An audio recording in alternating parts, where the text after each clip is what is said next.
اللہ اکبر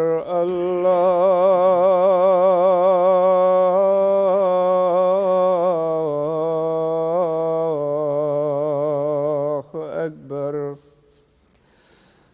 اللہ اکبر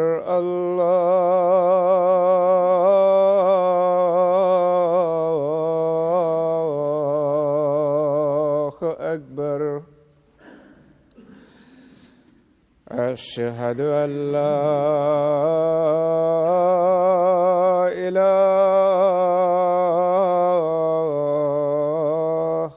الا اللہ اشہد ان لا الہ الا اللہ اشہد ان محمدا رسول اللہ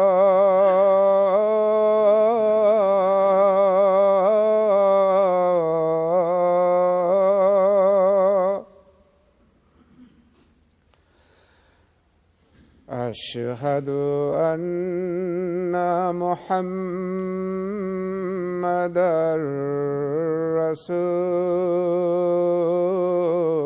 رسول اللہ حی علی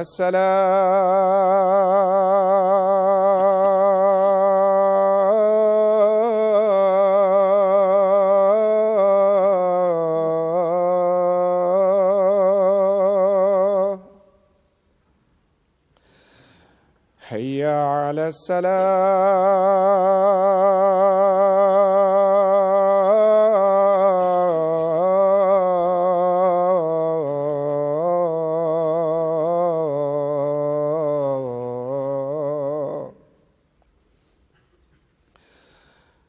حی علی الفلاح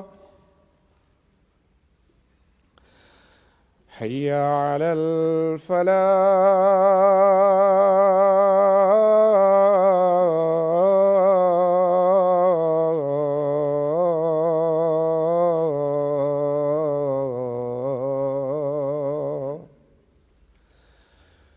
اللہ اکبر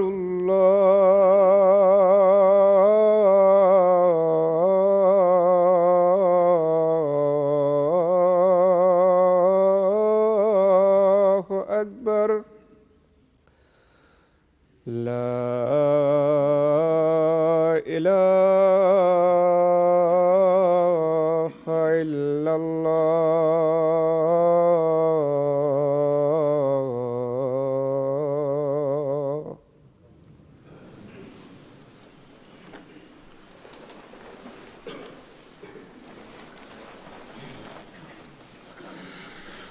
السلام علیکم ورحمۃ اللہ.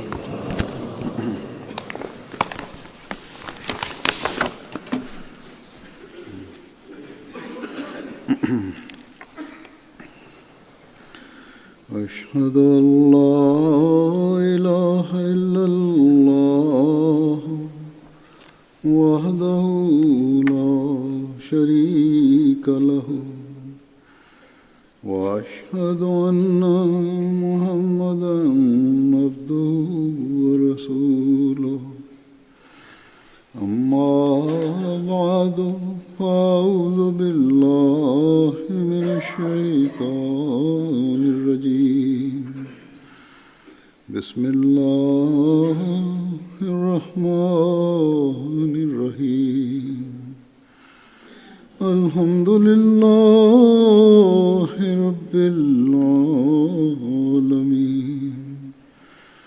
الرحمن الرحيم مالك يوم الدين إياك نعبد وإياك نستعين اهدنا الصراط المستقيم صراط الذين أنعمت عليهم غير المغضوب عليهم ولا الضالين. يا أيها الذين آمنوا كتب عليكم الصيام كما كتب على الذين من قبلكم لعلكم تتقون.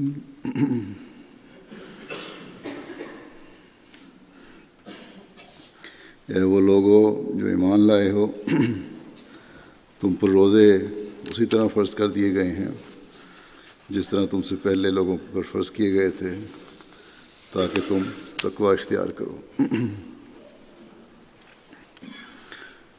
اللہ تعالیٰ کے فضل سے ہمیں ایک اور رمضان کے مہینے سے گزرنے کی توفیق مل رہی ہے، جو کل سے شروع ہو چکا ہے۔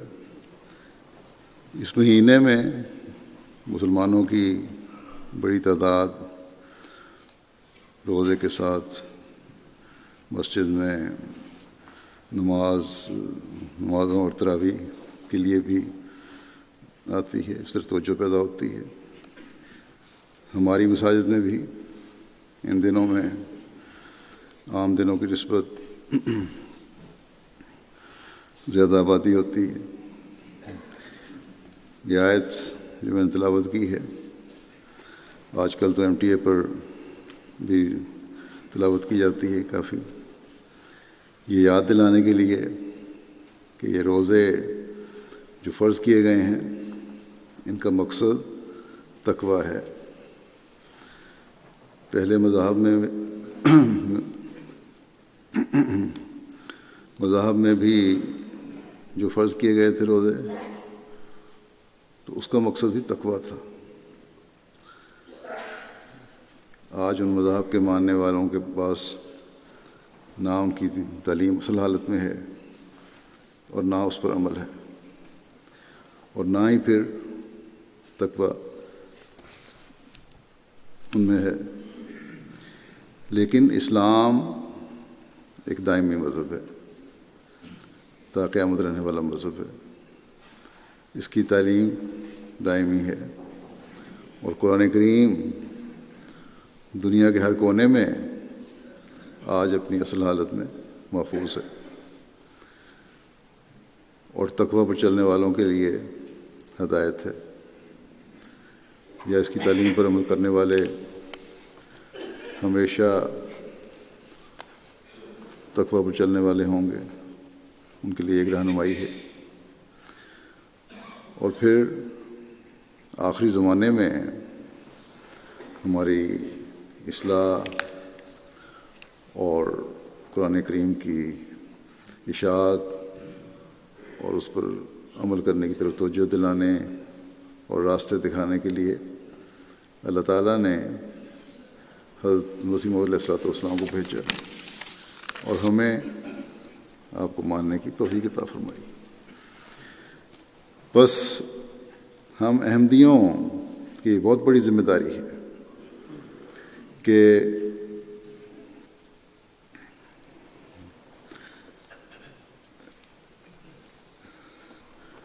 روزے کی حقیقت کو سمجھیں اور اس مقصد کو حاصل کرنے کی کوشش کریں جو رمضان کا مقصد ہے، یعنی تقوی پیدا کرنا اور تقوی میں ترقی کرنا۔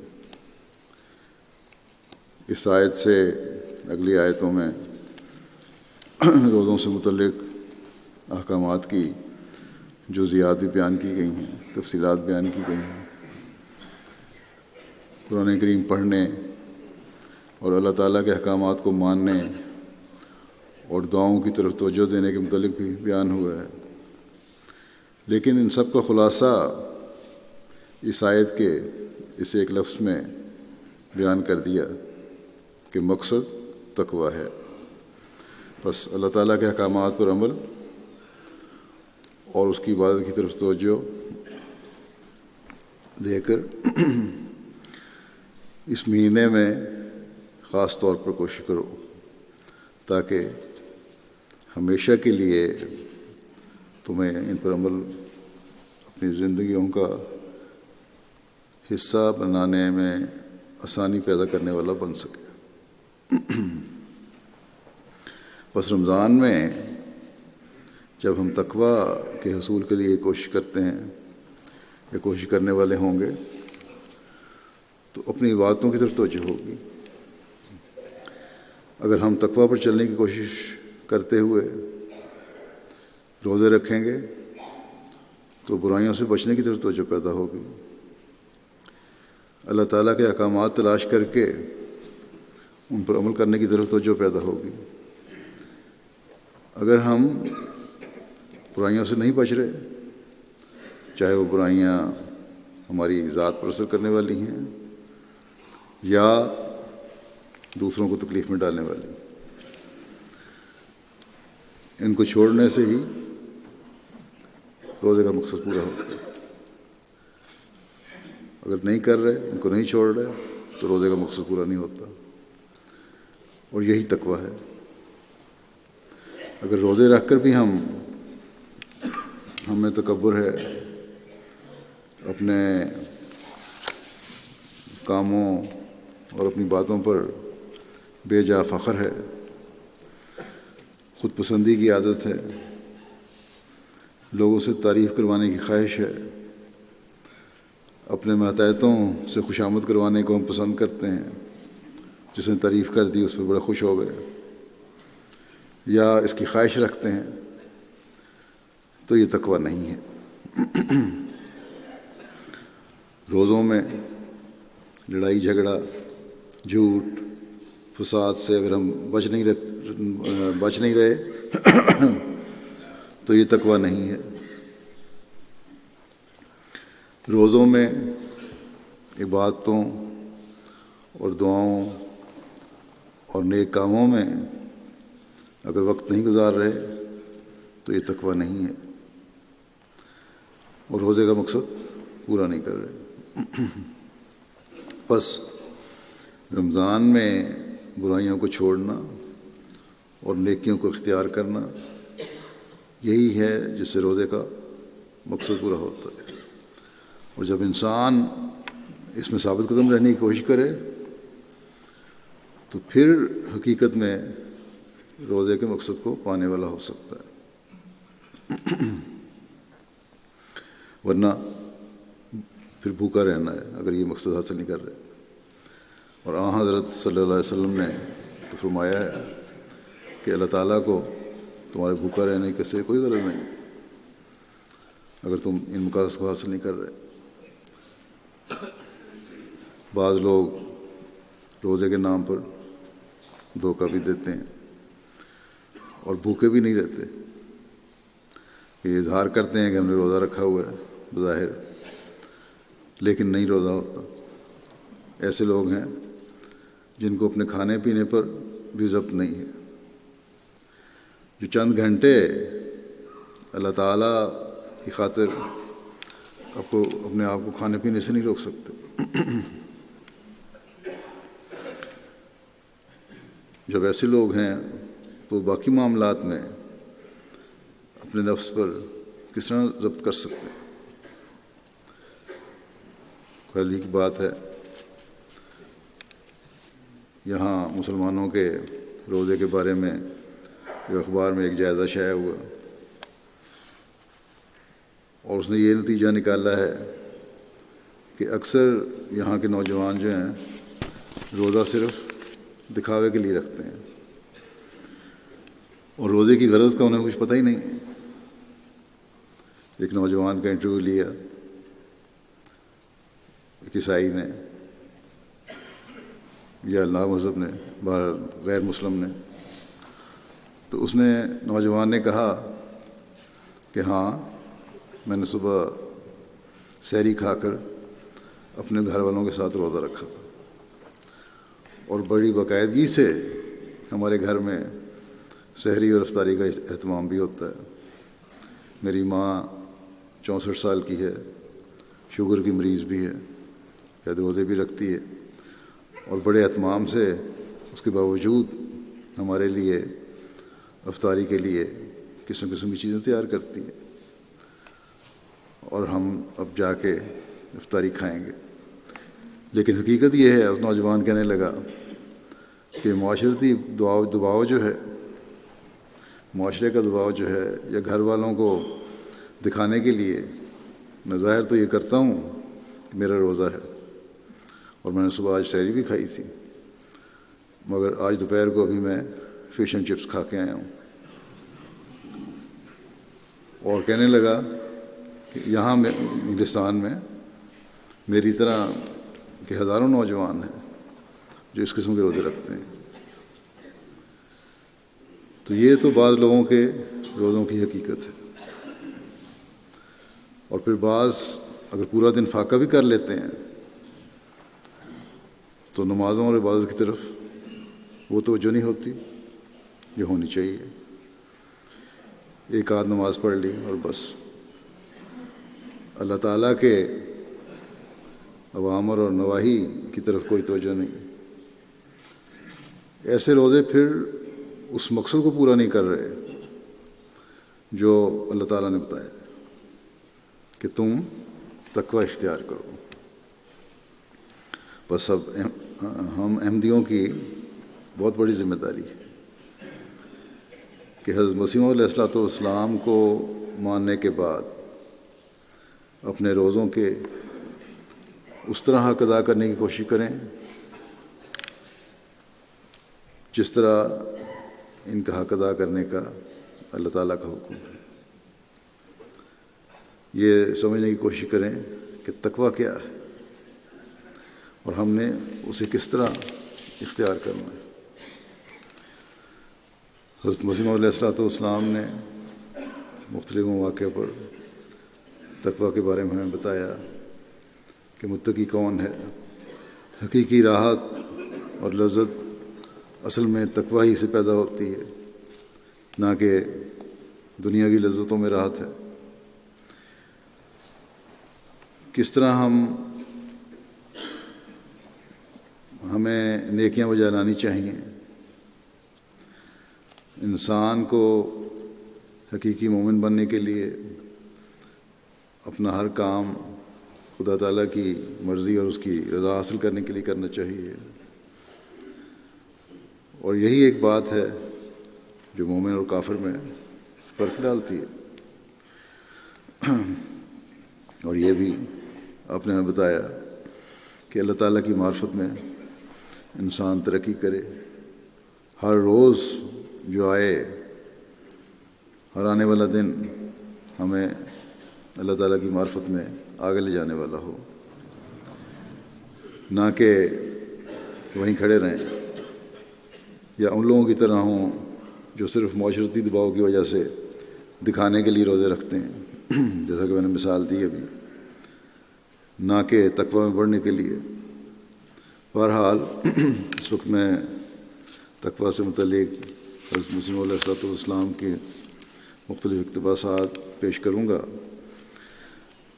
حضرت مسیح علیہ السلام ہمیں خدا تعالیٰ کی رضا حاصل کرنے کے لیے تقوی پر چلنے کی نصیحت کرتے ہوئے، اپنے ایک الہام کا ذکر کرتے ہوئے بیان فرماتے ہیں کہ اور یہ بھی کہ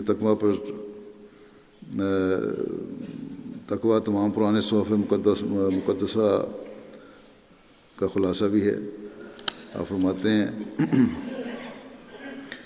کہ کل، یعنی جب سے وہ ذکر فرما رہے ہیں 22 جون 1899 کہ بہت دفعہ خدا تعالیٰ کی طرف سے الہام ہوا کہ تم لوگ متقی بن جاؤ اور تقوی کی باریک راہوں پر چلو تو خدا تمہارے ساتھ ہوگا۔ فرمایا کہ اس سے میرے دل میں بڑا درد پیدا ہوتا ہے کہ میں کیا کروں کہ ہماری جماعت سچا تقوی و طہارت اختیار کر لے۔ پھر فرمایا کہ میں اتنی دعا کرتا ہوں کہ دعا کرتے کرتے ذوف کا غلبہ ہو جاتا ہے اور بعض اوقات غشی اور ہلاکت تک نوبت پہنچ جاتی ہے۔ فرمایا جب تک کوئی جماعت خدا تعالیٰ کی نگاہ میں متقی نہ بن جائے، خدا تعالیٰ کی نصرت اس کے شامل حال نہیں ہو سکتی۔ فرمایا تقوی خلاصہ ہے تمام صحف مقدسہ اور توریت اور انجیل کی تعلیمات کا۔ قرآن کریم نے ایک ہی لفظ میں خدا تعالیٰ کی عظیم الشان ورزی اور پوری رضا کا اظہار کر دیا، یعنی تقوی کے لفظ میں۔ فرمایا میں اس فکر میں ہوں کہ اپنی جماعت میں سے سچے متقیوں، دین کو دنیا پر مقدم کرنے والوں اور منقطعین الی اللہ کو الگ کروں اور بعض دینی کام انہیں سپرد کروں، اور پھر میں دنیا کے ہم و غم میں مبتلا رہنے والوں اور رات دن مردار دنیا کی طلب میں جان کھپانے والوں کی کچھ بھی پرواہ نہیں کروں گا۔ تو یہ درد ہے آپ کا کہ میری جماعت کا ہر فرد ایسا ہو جو تقوی پر چلنے والا ہو، نہ کہ صرف دنیا کا غم ہی ہر وقت اسے کھایا جائے۔ پھر اس بات کی طرف توجہ دلاتے ہوئے کہ تقوی پر چلنا ہی اصل میں شریعت کا خلاصہ ہے، اور اگر دعاؤں کی قبولیت چاہتے ہو تو تقوی پر چلو۔ آپ فرماتے ہیں چاہیے کہ وہ تقوی کی راہ اختیار کریں، کیونکہ تقوی ہی ایک ایسی چیز ہے جس کو شریعت کا خلاصہ کہہ سکتے ہیں۔ احمد مخاطب ہو کر فرما رہے ہیں، اور اگر شریعت کو مختصر طور پر بیان کرنا چاہیں تو مغز شریعت تقوی ہی ہو سکتا ہے۔ تقوی کے مدارج اور مراتب بہت سے ہیں، لیکن اگر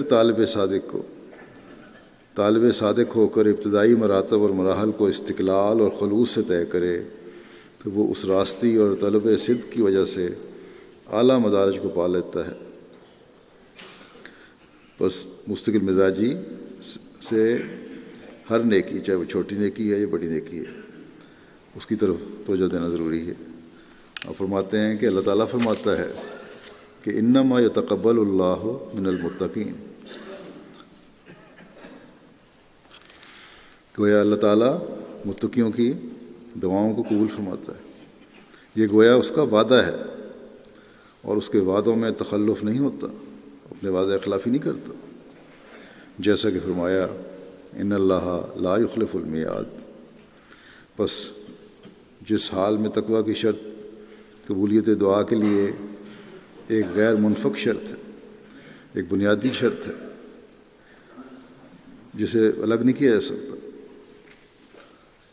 تقوی بہرحال ضروری ہے قبولیت دعا کے لیے۔ فرمایا تو ایک انسان غافل اور بے راہ ہو کر اگر قبولیت دعا چاہے تو کیا وہ احمق اور نادان نہیں ہے؟ لہذا ہماری جماعت کو لازم ہے کہ جہاں تک ممکن ہو ہر ایک ان میں سے تقوی کی راہوں پر قدم مارے تاکہ قبولیت دعا کا سرور اور حظ حاصل کرے اور زیادتی ایمان کا حصہ لے۔ اس رمضان سے فائدہ اٹھاتے ہوئے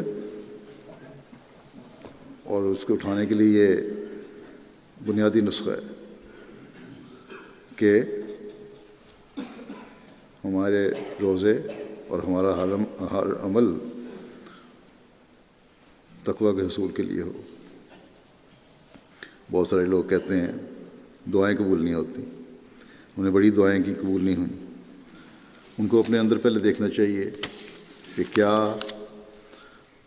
دین اندر غالب ہے، تقوی پر چلنے والے ہیں، یا دنیا کی ملونی زیادہ ہو گئی ہے۔ بس دعا قبولیت کے لیے ایک یہ بھی شرط ہے۔ پھر آپ فرماتے ہیں کہ در حقیقت متقیوں کے واسطے بڑے بڑے وعدے ہیں، اور اس سے بڑھ کر کیا ہوگا کہ اللہ تعالیٰ متقیوں کا ولی ہوتا ہے۔ جھوٹے ہیں وہ جو کہتے ہیں کہ ہم مقرب بارگاہ الہی ہیں اور پھر متقی نہیں ہیں، بلکہ فسق و فجور کی زندگی بسر کرتے ہیں اور ایک ظلم اور غضب کرتے ہیں، جبکہ وہ ولایت اور قرب الہی کے درجے کو اپنے ساتھ منسوب کرتے ہیں۔ یہ نام نہاد بزرگ ہیں جو، کیونکہ اللہ تعالیٰ نے اس کے ساتھ متقی ہونے کی شرط لگا دی ہے، ولی کے ساتھ متقی ہونا شرط ہے۔ پھر ایک اور شرط لگاتا ہے، فرمایا پھر ایک اور شرط لگاتا ہے، یا یہ کہو متقیوں کا ایک نشان بتاتا ہے کہ ان اللہ مع الذین اتقوا،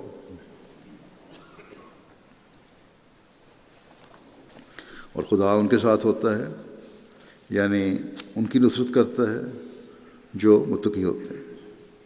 اللہ تعالیٰ کی معیت کا ثبوت اس کی نصرت سے ہی ملتا ہے۔ اگر اللہ تعالیٰ مدد کر رہا ہے تو سمجھ لو کہ اللہ تعالیٰ ہمارے ساتھ ہے۔ پہلا دروازہ ولایت کا ویسے بند ہوا، اب دوسرا دروازہ معصیت اور نصرت الہی کا اس طرح پر بند ہوا۔ یاد رکھو اللہ تعالیٰ سے کلام کا وعدہ تو جو کہتے ہیں نا ختم ہو گیا، دروازے بند ہو گئے۔ اب اللہ تعالیٰ کی مدد جو ہے اس کا دروازہ بھی بند کرنا چاہتے ہیں لوگ۔ آپ فرماتے ہیں کہ یاد رکھو اللہ تعالیٰ کی نصرت کبھی بھی ناپاکوں اور فاسقوں کو نہیں مل سکتی، اس کا انحصار تقویٰ پر ہی ہے۔ خدا کی اعانت متقی ہی کے لیے ہے۔ بس پھر فرمایا پھر ایک اور راہ ہے کہ انسان مشکلات اور مصائب میں مبتلا ہوتا ہے اور حاجات مختلف رکھتا ہے، ان کے حل اور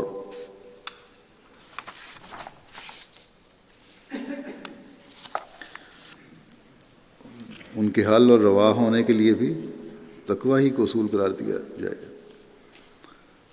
اگر حل کرنا ہے تو پھر تقویٰ ہی ہے جس سے وہ پورے ہو سکتے ہیں، ان کے نتیجے نکل سکتے ہیں۔ فرمایا معاش کی تنگی اور دوسری تنگیوں سے راہ نجات تقویٰ ہی ہے۔ فرمایا من یتق اللہ، یعنی اللہ تعالیٰ فرماتا ہے کہ من یتق اللہ یجعل لہ مخرجا ویرزقہ من حیث لا یحتسب۔ خدا متقی کے لیے ہر مشکل میں ایک مخرج پیدا کر دیتا ہے۔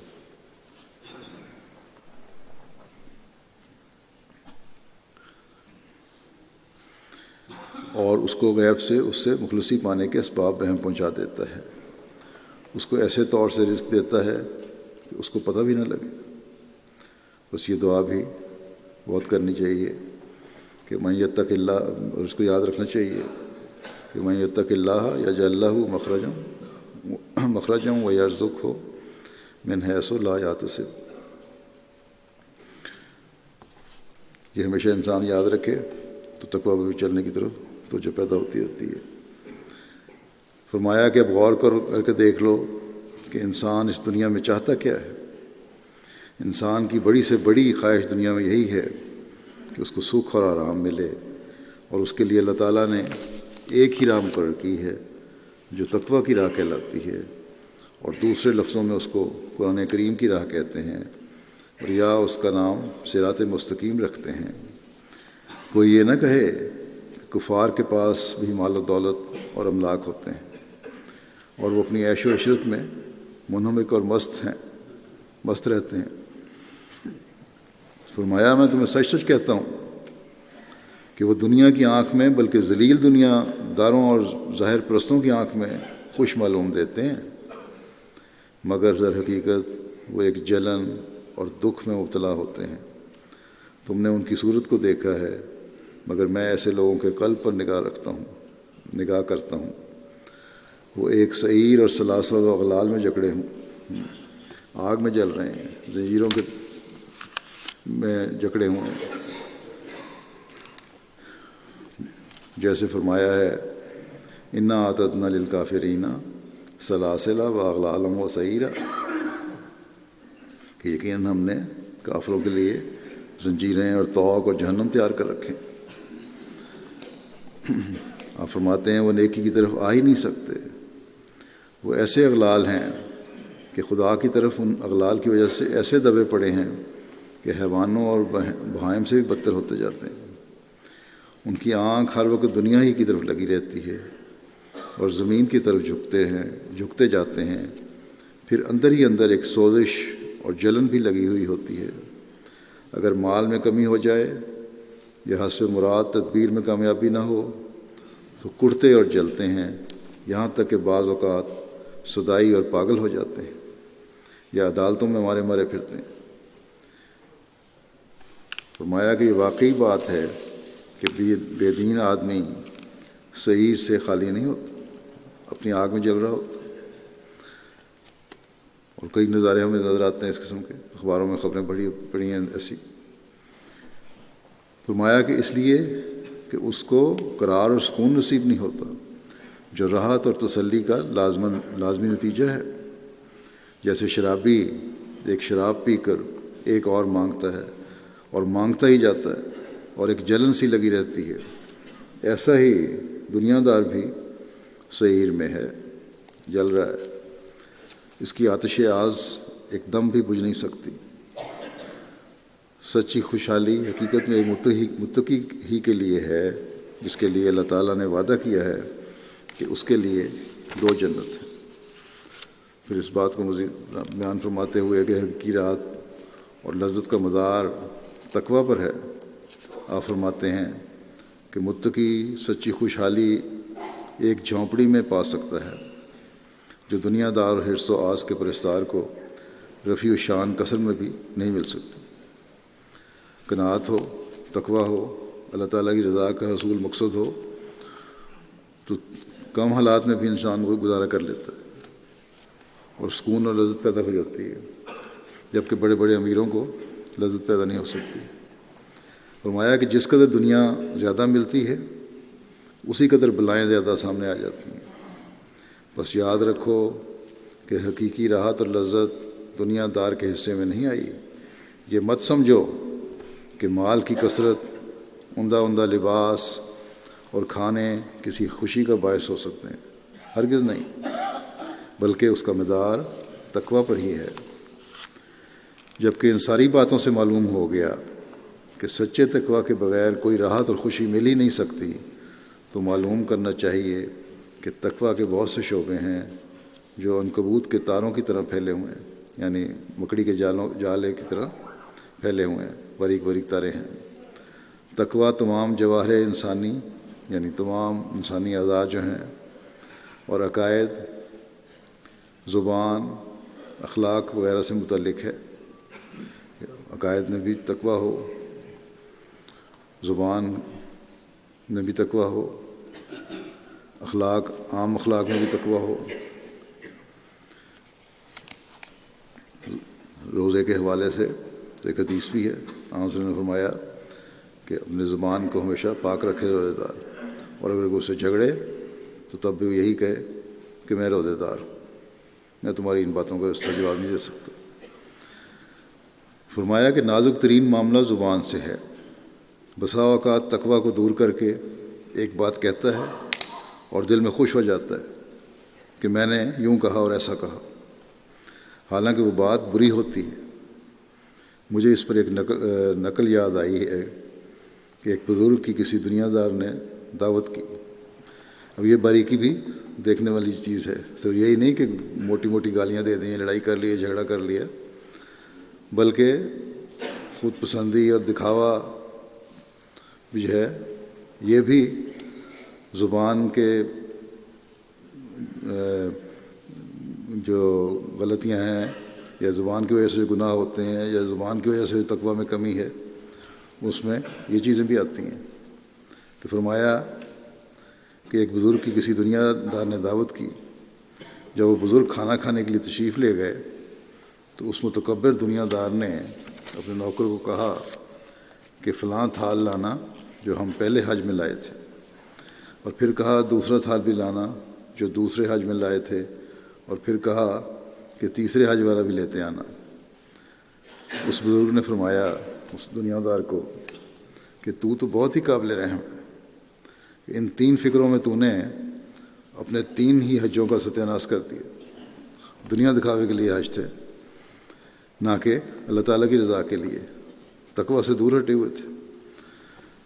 آپ فرماتے ہیں اس بزرگ نے یہ کہا کہ تیرا مطلب اس سے صرف یہ تھا کہ تو اس امر کا اظہار کرے کہ تو نے 3 حج کیے ہیں، اس لیے خدا نے تعلیم دی ہے کہ زبان سنبھال کر رکھا جائے اور بے معنی، بیہودہ، بے موقع، غیر ضروری باتوں سے اعتراض کیا جائے۔ بس زبان کو دوسروں کو تکلیف دینے سے روکنے کے لیے صرف حکم نہیں ہے، اپنی خود نمائی جو ہے، خود پسندی جو ہے، دکھاوا جو ہے، یہ بھی نیکیوں سے دور کرنے والا ہو جاتا ہے اور تقویٰ سے دور ہٹانے والا بن جاتا ہے۔ بس اس لحاظ سے بھی ہمیں غور کرنا چاہیے۔ آپ فرمایا دیکھو اللہ تعالیٰ نے ایاک نعبد کی تعلیم دی ہے۔ اب ممکن تھا کہ انسان اپنی قوت پر بھروسہ کر لیتا اور خدا سے دور ہو جاتا، اس لیے ساتھ ہی ایاک نستعین کی تعلیم دے دی کہ یہ مت سمجھو کہ عبادت جو میں کرتا ہوں اپنی قوت اور طاقت سے کرتا ہوں، ہرگز نہیں، بلکہ اللہ تعالیٰ کی استعانت جب تک نہ ہو اور وہ خود پاک ذات جب تک توفیق اور طاقت نہ دے کچھ بھی نہیں ہو سکتا۔ پھر ایاک اعبد یا ایاک نستعین نہیں کہا، اس لیے کہ اس میں نفس کے تقدم کی وہ آتی ہے، اپنا یہ اظہار ہوتا ہے کہ میں کچھ کر رہا ہوں، اور یہ تقویٰ کے خلاف ہے۔ فرمایا کہ تقویٰ کل انسانوں کو لیتا ہے، زبان سے ہی انسان تقویٰ سے دور چلا جاتا ہے، یعنی ہر تقویٰ جو ہے ہر معاملے میں ضروری ہے۔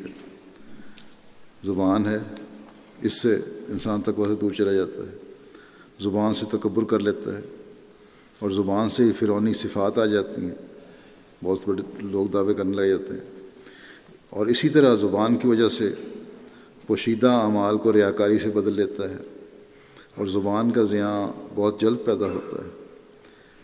آپ فرماتے ہیں کہ حدیث شریف میں آیا ہے کہ جو شخص ناف کے نیچے کے عضو اور زبان کو شر سے بچاتا ہے اس کی بہشت کا ذمہ دار میں ہوں۔ حرام خوری اس قدر نقصان نہیں پہنچاتی جیسے قول زور۔ اس سے کوئی یہ نہ سمجھ بیٹھے کہ حرام خوری اچھی چیز ہے، جھوٹ اور غلط بات کہنا نقصان پہنچانے والی چیز ہے، یہ نہ سمجھو کہ حرام خوری اچھی چیز ہے، یہ سخت غلطی ہے اگر کوئی ایسا سمجھے۔ آپ فرماتے ہیں کہ میرا مطلب یہ ہے کہ ایک شخص جو اضطراراً سور کھا لے تو یہ امر دیگر ہے، اضطراراً اجازت ہے، اللہ تعالیٰ نے اجازت دی ہوئی ہے، لیکن اگر وہ اپنی زبان سے خنزیر کا فتویٰ دے دے تو وہ اسلام سے دور نکل جاتا ہے۔ یہ فتویٰ دے دے کہ سور کھانا جائز ہے ہر حالت میں تو پھر وہ اسلام سے ہٹ گیا۔ آپ فرماتے ہیں کہ اللہ تعالیٰ کے حرام کو حلال ٹھہراتا ہے اس طرح۔ غرض اس سے معلوم ہوا کہ زبان کا زیاں خطرناک ہے، اس لیے متقی اپنی زبان کو بہت ہی قابو میں رکھتا ہے، اس کے منہ سے کوئی ایسی بات نہیں نکلتی جو تقویٰ کے خلاف ہو۔ بس تم، آپ فرماتے ہیں، تم اپنی زبان پر حکومت کرو، نہ یہ کہ زبانیں تم پر حکومت کریں اور اناپ شناپ بولتے رہو۔ روزوں میں ذکر الہی میں اضافہ ہوا ہے، بہت ساروں کے ہوا ہے، کرتے ہیں، تو اس اضافے کے ساتھ غیر ضروری باتوں میں بھی کمی ہونی چاہیے اور اس کے لیے کوشش کرنی چاہیے تاکہ روزوں کا اور تقویٰ کا مقصد پورا ہو۔ پھر آپ فرماتے ہیں کہ ہمیشہ دیکھنا چاہیے کہ ہم نے تقویٰ اور طہارت میں کہاں تک ترقی کی ہے۔ اس کا معیار قرآن ہے۔ اللہ تعالیٰ نے متقی کے نشانوں میں ایک یہ بھی نشان رکھا ہے کہ اللہ تعالیٰ متقی کو مکروہات دنیا سے آزاد کر کے اس کے کاموں کا خود متکفل ہو جاتا ہے، جیسے کہ فرمایا وَمَن يَتَّقِ اللَّهَ يَجْعَل لَّهُ مَخْرَجًا وَيَرْزُقْهُ مِنْ حَيْثُ لَا يَحْتَسِبُ۔ جو شخص خدا تعالیٰ سے ڈرتا ہے اللہ تعالیٰ ہر ایک مصیبت میں اس کے لیے راستہ مخلصی کا نکال دیتا ہے اور اس کے لیے ایسے روزی کے سامان پیدا کر دیتا ہے کہ اس کے علم و گمان میں بھی نہ ہو۔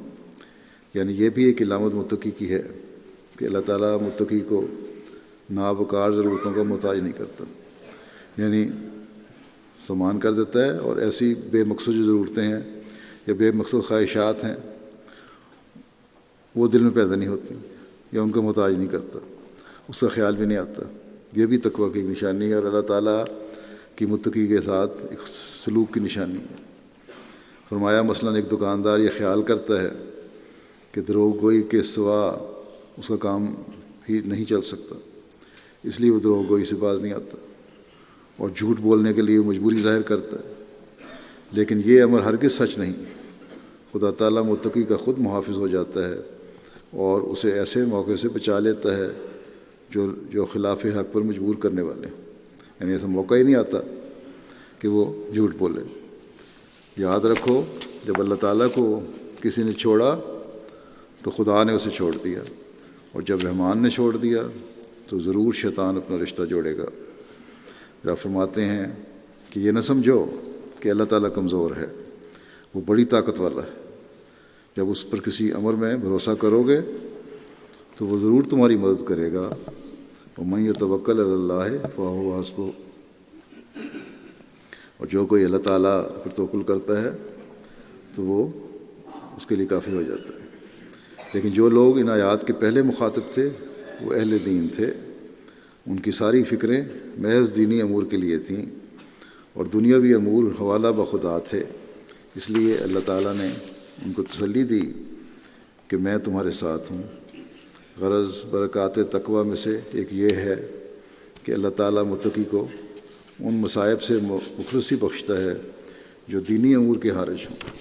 یعنی اگر تقویٰ صحیح ہے تو دنیاوی پریشانیاں جو ہیں وہ بھی اللہ تعالیٰ اس لیے دور کر دیتا ہے کہ دینی کاموں میں روک پیدا نہ ہو۔ بس اس لحاظ سے بھی جہاں لوگ کہتے ہیں کہ ہمارے دنیاوی مسائل ایسے ہیں کہ دینی کام میں ہم حصہ نہیں لے سکتے، اگر صحیح تقویٰ ہے تو اللہ تعالیٰ دنیاوی مسائل خود بخود حل کر دیتا ہے، اور پھر دین کی خدمت کی توفیق ملتی ہے۔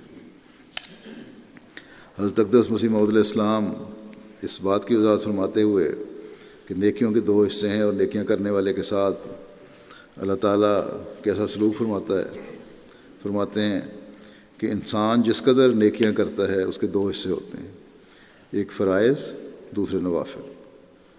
ایک فرض ہے جو تم نے کرنا ہے، ایک نفل ہے۔ فرائض یعنی جو انسان پر فرض کیا گیا ہو، جیسے قرضے کا اتارنا ہے، قرض لیا ہوا ہے کسی سے، اس کو اتارنا فرض ہے، یا نیکی کے مقابلے پہ نیکی، یہ بھی فرض ہے۔ کوئی نیکی کرتا ہے تو اس کے مقابلے پہ نیکی کرو، اس کا حق ادا کرو۔ فرمایا کہ ان فرائض کی یہ نیکی نہیں ہے، صرف کوئی احسان نہیں ہے یہ کہ اس نے نیکی کی تو میں نے بھی نیکی کر دی، اور کسی نے نیکی کی ہے تو اس کے مقابلے پر تم بھی اس سے نیکی کرو، یہ تمہارا فرض ہے اور دوسرے کا حق ہے۔ فرمایا ان فرائض کے علاوہ ہر ایک نیکی کے ساتھ نوافل ہوتے ہیں، یعنی ایسی نیکی جو اس کے حق سے فاضل ہو، زائد نیکی ہو، جیسے احسان کے مقابلے پہ احسان کے علاوہ اور احسان کرنا، کسی نے احسان کیا اس کے احسان کا بدلہ چکا دینا، یہ تو ایک نیکی ہوگی برابر کی۔ لیکن اور احسان، اس سے زائد احسان کرنا، یہ نوافل کے حق سے فاضل ہے۔ یہ نوافل فرمایا کہ یہ نوافل ہیں، یہ نفل بن جاتا ہے۔ یہ بطور مکملات اور متممات فرائض کے ہیں، ان سے جو فرض ہیں وہ مکمل ہوتے ہیں اور اپنی انتہا کو پہنچتے ہیں جب نیکیاں انسان بڑھ کر احسان کرتا ہے۔ فرمایا کہ اس حدیث میں بیان ہے کہ اولیاء اللہ کی دینی فرائض کی تکمیل نوافل سے ہو رہتی ہے۔ مثلاً زکوٰۃ کے علاوہ وہ اور صدقات دیتے ہیں، اللہ تعالیٰ ایسوں کا ولی ہو جاتا ہے۔ اللہ تعالیٰ فرماتا ہے کہ اس کی دوستی یہاں تک ہوتی ہے کہ میں اس کے ہاتھ پاؤں وغیرہ حتیٰ کہ اس کی زبان ہو جاتا ہوں جس سے وہ بولتا ہے۔ کیا فرماتے ہیں کہ بات یہ ہے کہ جب انسان جذبات نفس سے پاک ہوتا ہے اور نفسانیت چھوڑ کر خدا کے ارادوں کے اندر چلتا ہے، اس کا کوئی فعل ناجائز نہیں ہوتا بلکہ ہر ایک فعل خدا کی منشا کے مطابق ہوتا ہے۔ جہاں لوگ ابتلاء میں پڑتے ہیں وہاں یہ امر ہمیشہ ہوتا ہے کہ وہ فعل خدا کے ارادے سے مطابق نہیں ہوتا۔ اللہ کی مرضی کے خلاف ہو وہیں ابتلاء شروع ہو جاتے ہیں۔ خدا کی رضا اس کے برخلاف ہوتی ہے۔ ایسا شخص اپنے جذبات کے نیچے چلتا ہے۔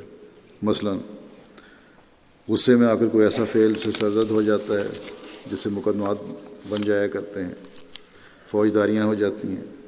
مگر اگر کسی کا یہ ارادہ ہو کہ بلا استصواب کتاب اللہ، اس کا حرکت و سکون نہ ہوگا، خدا تعالیٰ کی کتاب کے اسے دیکھے بغیر کوئی حرکت نہیں ہوگی، کوئی کام نہیں ہوگا، اور اپنی ہر ایک بات پر کتاب اللہ کی طرف رجوع کرے گا، تو یقینی امر ہے کہ کتاب اللہ مشورہ دے گی، جیسا کہ فرمایا ولا رطب ولا یابس الا فی کتاب مبین۔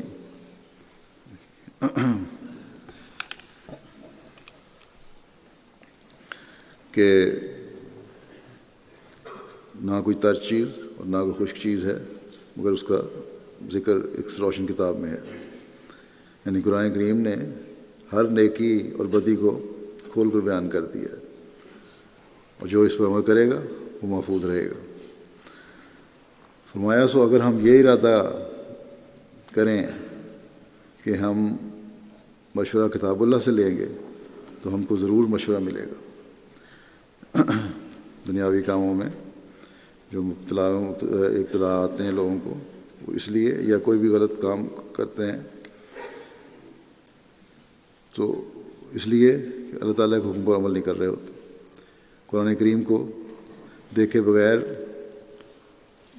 جب چلیں گے، اس کے حکموں کو سامنے رکھے بغیر اگر کوئی کام کریں گے تو پھر مشکلات میں انسان کو شکار ہوتا ہے۔ یہاں یہ فرق ہونا چاہیے کہ دینی معاملات میں اللہ تعالیٰ امتحان میں ڈالتا ہے، اور اس کے لیے اللہ تعالیٰ فرماتا ہے وہ امتحان بھی نیکوں کو آزمانے کے لیے ہیں۔ اس لیے حضرت صلی اللہ علیہ وسلم نے فرمایا کہ انبیاء سب سے زیادہ ایسے امتحانوں سے گزرتے ہیں، اور ایک ہیں دنیاوی باتیں جن پہ انسان مشکلات میں پڑتا ہے، اور وہ اس لیے پڑتا ہے مشکلات میں کہ وہ دنیا داری کی سوچ سے سوچتا ہے۔ ایک مومن ہونے کا دعویٰ تو کرتا ہے، لیکن جو ہمارے لیے راہ ہدایت ہے، قرآن کریم ہے، اس کے حکم پر عمل کرنے کی کوشش نہیں کرتا، تب وہ مشکلات کا سامنا کرنا پڑتا ہے، ابتلا آتے ہیں اس کی وجہ سے۔ بہرحال اب پھر آپ فرماتے ہیں کہ لیکن جو اپنے جذبات کا تابع ہے وہ ضرور نقصان ہی میں پڑے گا۔ یہ مزید کھل گئی بات کہ جذبات کا تابع ہو کر دنیاوی معاملات میں نقصان اٹھاتا ہے، بسا اوقات وہ اس جگہ مواخذہ میں پڑے گا۔ سو اس کے مقابل اللہ تعالیٰ نے فرمایا کہ ولی جو میرے ساتھ بولتے چلتے کام کرتے ہیں وہ گویا اس میں محو ہیں۔ سو جس قدر کوئی محویت میں کم ہے وہ اتنا ہی خدا سے دور ہے، لیکن اگر اس کی محویت ویسی ہی ہے جیسی خدا نے فرمایا تو اس کے ایمان کا اندازہ نہیں۔ ان کی حمایت میں اللہ تعالیٰ فرماتا ہے من عاد لی ولیا فقد آذنتہ بالحرب، کہ جو شخص میرے ولی کا مقابلہ کرتا ہے وہ میرے ساتھ مقابلہ کرتا ہے۔ اب دیکھ لو، اب ایسے لوگوں کو جو نیکی کے معاملے میں اگر آتے ہیں ایسی باتیں تو پھر اللہ تعالیٰ خود اپنے ولی کا ساتھ دیتا ہے اور دشمنوں کو ایک وقت میں پھر ناکام و نامراد کرتا ہے۔ اب دیکھ لو کہ متقی کی شان کس قدر بلند ہے اور اس کا پایہ کس قدر عالی ہے، جس کا قرب خدا کی جناب میں ایسا ہے کہ اس کا ستایا جانا خدا کا ستایا جانا ہے، تو خدا اس کا کس قدر معاون و مددگار ہوگا۔ پھر ہمیں اپنی زندگی کی غربت اور مسکینی میں بسر کرنے کی ہدایت دیتے ہوئے فرماتے ہیں کہ اہل تقویٰ کے لیے شرط یہ ہے کہ اپنی زندگی غربت اور مسکینی میں بسر کریں۔ یہ تقویٰ کی ایک شاخ ہے جس کے ذریعے سے ہمیں ناجائز غضب کا مقابلہ کرنا ہے۔ بڑے بڑے عارف اور صادق اور صدیقوں کے لیے آخری اور کڑی منزل غضب سے بچنا ہی ہے۔ عجب و پندار غضب سے پیدا ہوتا ہے، یعنی تکبر و غرور جو ہے غصے کی وجہ سے پیدا ہوتا ہے، اور ایسا ہی کبھی خود غضب عجب و پندار کا نتیجہ ہوتا ہے، کیونکہ غضب اس وقت ہوگا جب انسان اپنے نفس کو دوسرے پر ترجیح دیتا ہے۔ میں نہیں چاہتا کہ میری جماعت والے آپس میں ایک دوسرے کو چھوٹا یا بڑا سمجھیں، یا ایک دوسرے پر غرور یا نظر استخفاف سے دیکھیں، غرور کریں یا نظر استخفاف سے دیکھیں۔ خدا جانتا ہے کہ بڑا کون ہے یا چھوٹا کون ہے۔ یہ ایک قسم کی تحقیر ہے جس کے اندر حقارت ہے۔ ڈر ہے کہ یہ حقارت بیج کی طرح بڑھے اور اس کی ہلاکت کا باعث ہو جاوے۔ بعض آدمی بڑوں کو مل کر بڑے ادب سے پیش آتے ہیں، لیکن بڑا وہ ہے جو مسکین کی بات کو مسکینی سے سنے، اس کی دلجوئی کرے، اس کی بات کی عزت کرے۔ کوئی چڑ کی بات منہ پر نہ لاوے کہ جس سے دکھ پہنچے۔ خدا تعالیٰ فرماتا ہے وَلَا تَنَابَزُوا بِالْأَلْقَابِ بِئْسَ الِاسْمُ الْفُسُوقُ بَعْدَ الْإِیمَانِ، کہ ایک دوسرے کے برے ناموں سے یاد نہ کرو، ایمان کے بعد دین سے دور جانا بہت بڑی بات ہے۔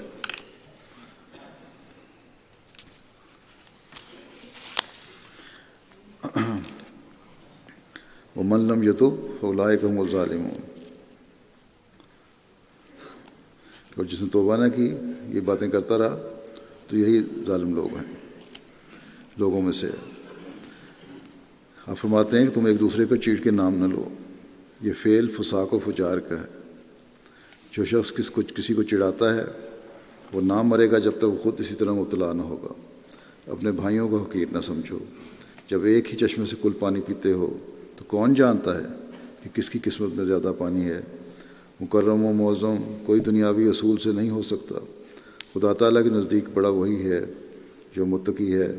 ان اکرمکم عند اللہ اتقاکم ان اللہ علیم خبیر، یقین اللہ تعالیٰ کے نزدیک زیادہ معزز وہی ہے جو متقی ہے، اور یقین اللہ تعالیٰ دائمی علم رکھنے والا اور باخبر ہے۔ بس اللہ تعالیٰ کو ہر حقیقت کا علم ہے، ہر بات کا علم ہے۔ دکھاوے کا تقویٰ ہے یا حقیقی تقویٰ ہے؟ اس لیے جب اللہ تعالیٰ کو علم ہے تو ہمیں پھر بڑے خوف سے اور اپنا جائزہ لیتے ہوئے حقیقی تقویٰ اپنانے کی کوشش کرنی چاہیے، جس کا اللہ تعالیٰ نے حکم دیا کہ اختیار کرو۔ اس بات کی وضاحت فرماتے ہوئے کہ ایک مومن اور تقویٰ پر چلنے والے کو جب کامیابی ملتی ہے تو اس کا کیا اظہار ہوتا ہے، اور ایک کافر اس کامیابی پر کیسا اظہار کرتا ہے۔ آپ فرماتے ہیں اس اصول کو ہمیشہ مد نظر رکھو کہ مومن کا کام یہ ہے کہ کسی کامیابی پر جو اسے دی جاتی ہے شرمندہ ہوتا ہے اور خدا کی حمد کرتا ہے، یعنی اللہ تعالیٰ کی طرف منسوخ کرتا ہے ہر چیز، اس کی تعریف کرتا ہے کہ اس نے اپنا فضل کیا، اور اس طرح پر قدم آگے رکھتا ہے اور ہر ابتلاء میں ثابت قدم رہ کر ایمان پاتا ہے۔ بظاہر ایک ہندو اور مومن کی کامیابی ایک رنگ میں مشابہ ہوتی ہے، لیکن یاد رکھو کہ کافر کی کامیابی ضلالت کی راہ ہے اور مومن کی کامیابی سے اس کے لیے نعمتوں کا دروازہ کھلتا ہے۔ کافر کی کامیابی اس لیے ضلالت کی طرف لے جاتی ہے کہ وہ خدا کی طرف رجوع نہیں کرتا، بلکہ اپنی محنت، دانش اور قابلیت کو خدا بنا لیتا ہے، مگر مومن خدا کی طرف رجوع کر کے خدا سے ایک نیا تعارف پیدا کرتا ہے، اور اس طرح پر ہر ایک کامیابی کے بعد اس کا خدا سے ایک نیا معاملہ شروع ہو جاتا ہے اور اس میں تبدیلی ہونے لگتی ہے۔ ان اللہ مع الذین اتقوا، خدا ان کے ساتھ ہوتا ہے جو متقی ہوتے ہیں۔ یاد رکھنا چاہیے کہ قرآن شریف میں تقویٰ کا لفظ بہت مرتبہ آیا ہے، اس کے معنی پہلے لفظ سے کیے جاتے ہیں۔ یہاں ماں کا لفظ آیا ہے، یعنی جو خدا کو مقدم سمجھتا ہے، خدا اس کو مقدم رکھتا ہے اور دنیا میں ہر قسم کی ذلتوں سے بچا لیتا ہے۔ میرا ایمان یہی ہے کہ اگر انسان دنیا میں ہر قسم کی ذلت اور سختی سے بچنا چاہے تو اس کے لیے ایک ہی راہ ہے کہ متقی بن جائے، پھر اس کو کسی چیز کی کمی نہیں۔ بس مومن کی کامیابیاں اس کو آگے لے جاتی ہیں اور وہیں پر نہیں ٹھہر جاتا۔ پھر آپ فرماتے ہیں اکثر لوگوں کے حالات کتابوں میں لکھے ہیں کہ اوائل میں دنیا سے تعلق رکھتے تھے اور شدید تعلق رکھتے تھے، لیکن انہوں نے کوئی دعا کی اور وہ قبول ہو گئی، اس کے بعد ان کی حالت ہی بدل گئی۔ اس لیے اپنی دعاؤں کی قبولیت اور کامیابیوں پر نازا نہ ہو، بلکہ خدا کے فضل اور عنایت کی قدر کرو۔ یہ اللہ تعالیٰ کا فضل ہے کہ اس نے دعا کو قبول کیا، بجائے اس بات پہ خوش ہونے کے یا فخر کرنے کے۔ اللہ تعالیٰ کے فضلوں پر نظر رکھو۔ آپ فرماتے ہیں قاعدہ یہ ہے، قاعدہ ہے کہ کامیابی پر ہمت اور حوصلے میں ایک نئی زندگی آ جاتی ہے. اس زندگی سے فائدہ اٹھانا چاہیے اور اس سے اللہ تعالیٰ کی معرفت میں ترقی کرنی چاہیے. کامیابی ملی تو اللہ تعالیٰ کی، یا دعا قبول ہوئی تو اللہ تعالیٰ کی پہچان زیادہ ہونی چاہیے، اس کی معرفت حاصل ہونی چاہیے. کیونکہ سب سے اعلیٰ درجے کی بات جو کام آنے والی ہے وہ یہی معرفت الہی ہے، اور یہ خدا کے فضل و کرم پر غور کرنے سے پیدا ہوتی ہے. اللہ تعالیٰ کے فضل کو کوئی روک نہیں سکتا. فرماتے ہیں بہت تنگ دستی بھی انسان کو مصیبت میں ڈال دیتی ہے. اس لیے حدیث میں آیا ہے کہ الفقر و سواد الوجہ، یعنی تنگی چہروں کو بگاڑ دیتی ہے یا کالا کر دیتی ہے. تنگ دستی کی وجہ سے انسان دین سے بھی بسا اوقات دور ہٹ جاتا ہے. آپ فرماتے ہیں کہ ایسے لوگ میں نے خود دیکھے ہیں جو اپنی تنگ دستیوں کی وجہ سے دہریہ ہو گئے، مگر مومن کسی تنگی پر بھی خدا سے بدگمان نہیں ہوتا اور اس کو اپنی غلطیوں کا نتیجہ قرار دے کر اس سے رحم اور فضل کی درخواست کرتا ہے. اب جب وہ زمانہ گزر جاتا ہے اور اس کی دعائیں بار بار ہوتی ہیں تو وہ اس عاجزی کے زمانے کو بھولتا نہیں بلکہ اسے یاد رکھتا ہے. غرض اگر اس پر ایمان ہے کہ اللہ تعالیٰ سے کام پڑتا ہے تو تقویٰ کا طریق اختیار کرو. کام پڑھنا ہے تو تقویٰ کا طریق اختیار کرو. مبارک وہ ہے جو کامیابی اور خوشی کے وقت تقویٰ اختیار کر لے، اور بدقسمت وہ ہے جو ٹھوکر کھا کر اس کی طرف نہ جھکے. آپ فرماتے ہیں اللہ تعالیٰ اس کی حمایت اور نصرت میں ہوتا ہے جو تقویٰ اختیار کرتے ہیں. تقویٰ اختیار کریں. تقویٰ کہتے ہیں بدی سے پرہیز کرنے کو، اور محسنون وہ ہوتے ہیں جو اتنا ہی نہیں کہ بدی سے پرہیز کریں بلکہ نیکی بھی کریں. اور پھر یہ بھی فرمایا ہے کہ للذین احسنوا الحسنی، یعنی ان نیکیوں کو بھی سنوار کر کرتے ہیں. آپ اس آیت کے تشریح فرما رہے ہیں کہ ان اللہ مع الذین اتقوا والذین هم محسنون. آپ فرماتے ہیں مجھے یہ وحی بار بار ہوئی کہ ان اللہ مع الذین اتقوا والذین هم محسنون، اور اتنی مرتبہ ہوئی ہے کہ میں گن نہیں سکتا، خدا جانے 2000 مرتبہ ہوئی ہو. اس سے غرض یہی ہے کہ تا جماعت کو معلوم ہو جاوے کہ صرف اس بات پر ہی فریفتہ نہیں ہونا چاہیے کہ ہم اس جماعت میں شامل ہو گئے ہیں، یا صرف خوش خیالی سے ایمان سے راضی ہو جاؤ. اللہ تعالیٰ کی معیت اور نصرت اس وقت ملے گی جب سچی تقویٰ ہو اور پھر نیکی ساتھ ہو. ان اللہ مع الذین اتقوا والذین هم محسنون. پھر ترجمہ یہ ہوگا کہ یقیناً اللہ تعالیٰ ان لوگوں کے ساتھ ہے جو تقویٰ اختیار کرتے ہیں اور جو پھر احسان کرنے والے ہیں. فرمایا کہ اللہ تعالیٰ کی معیت اور نصرت اسی وقت ملے گی جب سچی تقویٰ ہو اور پھر نیکی ساتھ ہو. ان اللہ مع الذین اتقوا والذین هم محسنون. خدا تعالیٰ بھی انسان کے اعمال کا روزنامچہ بناتا ہے. مزید آپ فرماتے ہیں اس بارے میں، بس انسان کو بھی اپنے حالات کا ایک روزنامچہ تیار کرنا چاہیے اور اس میں غور کرنا چاہیے کہ نیکی میں کہاں تک آگے قدم رکھا ہے. انسان کا آج اور کل برابر نہیں ہونے چاہیے. جس کا آج اور کل اس لحاظ سے کہ وہ نیکی میں کیا ترقی کی ہے برابر ہو گیا، وہ گھاٹے میں ہے. انسان اگر خدا کو ماننے والا اور اسی پر کامل ایمان رکھنے والا ہو تو کبھی ضائع نہیں کیا جاتا، بلکہ اس کی ایک کی خاطر لاکھوں جانیں بچائی جاتی ہیں. ایک شخص فرمایا، مثال دیتے ہیں آپ، کہ ایک شخص جو اولیاء اللہ میں سے تھے، ان کا ذکر ہے کہ وہ جہاز میں سوار تھے. سمندر میں طوفان آ گیا، قریب تھا کہ جہاز غرق ہو جاتا. اس کی دعا سے بچا لیا گیا، اور دعا کے وقت اس کو الہام ہوا کہ تیری خاطر ہم نے سب کو بچا لیا. آپ فرماتے ہیں مگر یہ باتیں میرا زبانی جمع خرچ سے حاصل نہیں ہوتی، بلکہ اس کے لیے محنت کرنی پڑتی ہے. اور آپ نے فرمایا کہ میرے ساتھ بھی اللہ تعالیٰ کا وعدہ ہے کہ انی حافظک اللہ من فی الدار، لیکن اس کے لیے تم لوگوں کو بھی پہلے تقویٰ اختیار کرنا پڑے گا. اور میری دعاؤں کی قبولیت کے لیے آپ نے یہ بھی فرمایا خود اپنے آپ کو ان دعاؤں کا اہل بنانے کی ضرورت ہے، تب میری دعائیں قبول ہوں گی، اور اس کے لیے تقویٰ ضروری ہے.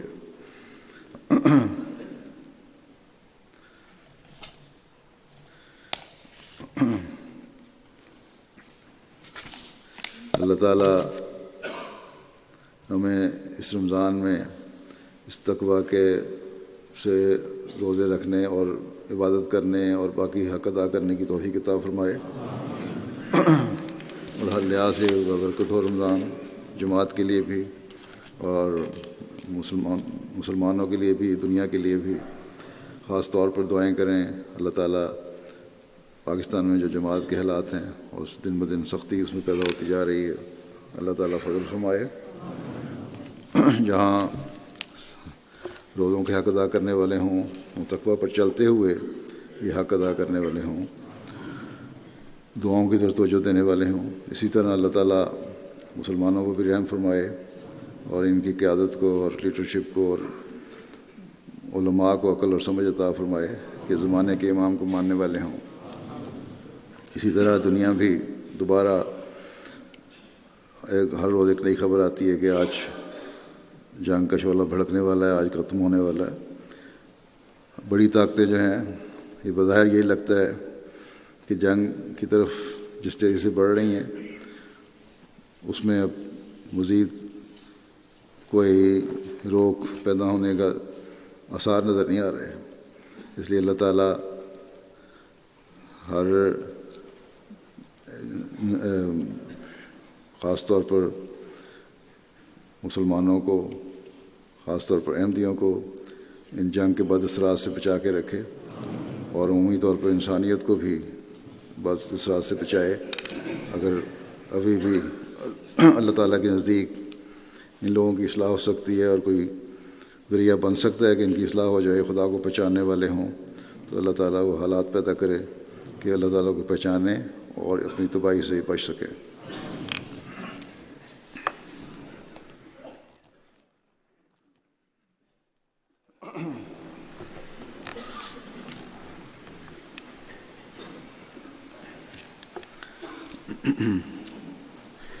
الحمد لله نحمده ونستعينه ونستغفره ونؤمن به ونتوكل عليه ونعوذ بالله من شرور أنفسنا ومن سيئات أعمالنا، من يهده الله فلا مضل له ومن يضلل فلا هادي له، ونشهد أن لا إله إلا الله ونشهد أن محمدا عبده ورسوله۔ عباد الله رحمكم الله، إن الله يأمر بالعدل والإحسان وإيتاء ذي القربى وينهى عن الفحشاء والمنكر والبغي يعظكم لعلكم تذكرون۔ اذكروا الله يذكركم وادعوه يستجب لكم ولذكر الله أكبر۔